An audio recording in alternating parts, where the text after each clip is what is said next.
Congress leader ने कहा कि यह मोदी की ज़ेर क़यादत हुकूमत के दौर में है कि जम्मू जैसे इलाकों में दहशतगर्दी ने तेजी देखी है। उन्होंने कहा कि बीजेपी की तरफ से जम्मू कश्मीर के लोगों से किए गए तमाम वादे अब तक पूरे नहीं हुए। उन्होंने इन तमाम खबरों को मुस्तरद किया कि हरियाणा कांग्रेस में सब ठीक नहीं है। कितना झूठ बोलेंगे, कितना भ्रम फैलाएंगे। आप 10 साल में कितने आतंकवाद घटनाएं यहाँ पे घटे हैं उसका रिपोर्ट कार्ड दीजिए।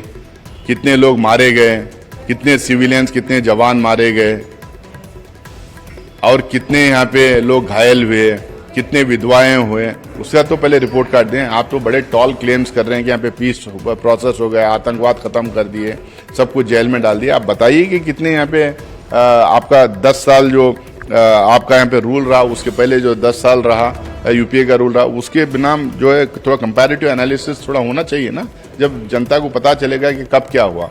ये ब्लैंकेट स्टेटमेंट्स और झूठ के बिना पे राजनीति करते हैं, सिर्फ झूठ के दम पे ये सत्ता में रहना चाहते हैं। इनके 10 साल पे इनका पर्दाफाश हो चुका है।